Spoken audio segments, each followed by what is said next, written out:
Today, we're going to dive into that classic relationship guide. Men are from Mars, women are from Venus.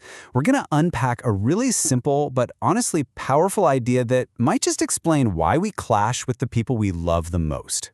You know that feeling, right? Where you and your partner are in the same room, you're both talking, but you are just not connecting. It's so frustrating, it's confusing, and honestly, it can make you feel totally alone even when they're sitting right there next to you.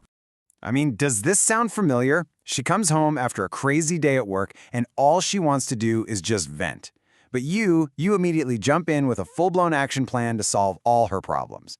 Or how about this one? He's struggling with a project, you offer what you think is a really helpful suggestion, and he just shuts down. It's in these exact moments that our wires get totally crossed. Well, what if the reason is way simpler than we think? The book argues that this whole different planets thing isn't just a cute metaphor, it's the actual key. The idea is that our conflicts aren't about who's right and who's wrong. It's about the fact that we're basically running on completely different operating systems.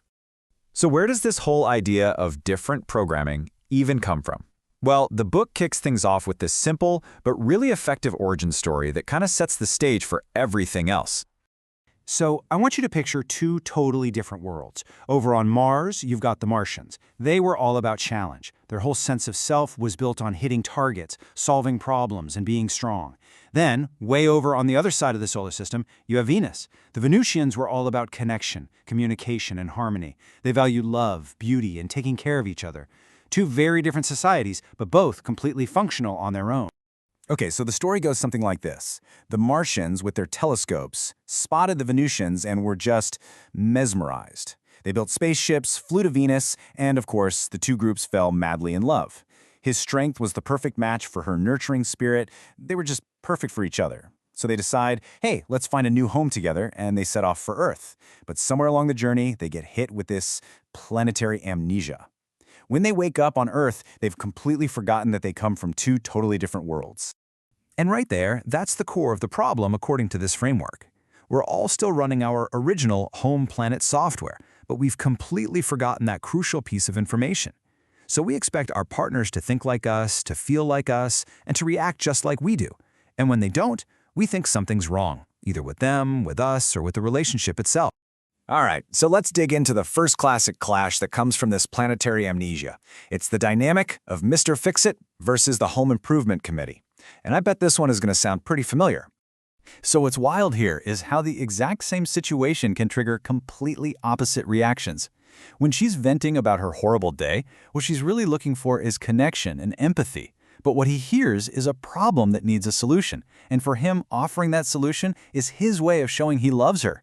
Now flip it. When he's lost in the car, his Martian programming is screaming, "Prove you can handle this." So her helpful suggestion, even though it's coming from a good place, feels like a direct challenge to his competence. And this is so important to get. For a Martian, getting results is everything. It's tied directly to his identity.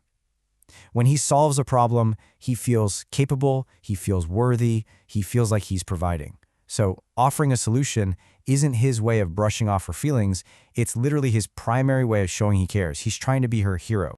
Now, for a Venusian, it's a completely different ballgame. Her sense of self is all about connection and sharing feelings.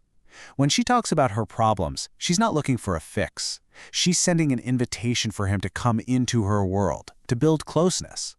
What she wants is empathy.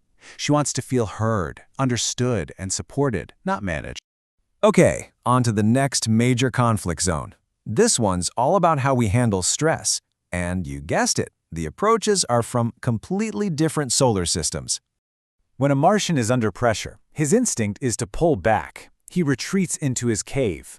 This is his quiet place where he can just focus on the problem, mull it over, and come up with a solution. A Venusian, though, does the exact opposite. When she's stressed, her instinct is to reach out, to talk it through, to explore how she's feeling and find comfort in that connection. And this right here is where things can just explode. You see, his cave isn't a literal place. It could be him glued to the TV, playing video games, or just doom-scrolling on his phone in silence.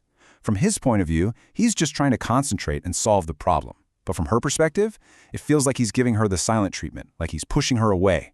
So her natural Venusian instinct kicks in. She follows him, trying to talk it out and reconnect, which of course is the very last thing he wants, and it just makes him pull back even further into that cave. So, knowing all this, how do we actually stop these clashes from happening over and over again? Well, the good news is it's not about changing who you are. It's about learning how to speak your partner's native language. All right, for the Martians out there trying to learn Venusian, the goal is to shift from fixing to feeling. Rule number 1, and this is the big one, just listen. Seriously, don't interrupt, don't try to problem solve. Your focused attention is the actual solution she's looking for. Number 2, you have to fight that incredibly strong urge to be Mr. Fixit. And third, validate her feelings. A simple, wow, that sounds really tough, is way more powerful than any action plan you could come up with. And for the Venusians learning Martian, your goal is to translate your support into trust and space. So, when he retreats into his cave, let him go. I promise, he's not abandoning you, he's just processing. Second, resist the urge to offer help or advice unless he asks for it. Trusting him to handle it on his own is the ultimate sign of respect in his language. And finally, just wait. When he's figured it out, he will come out of that cave and he'll be ready to connect and be fully present with you again. At the end of the day, this whole framework really boils down to one massive shift in perspective. We spend so much time and energy trying to make our partners more like us. But what if the real secret isn't trying to change them, but finally, truly trying to understand them? After all, you fell in love with someone from a completely different world. Maybe it's time to learn their language.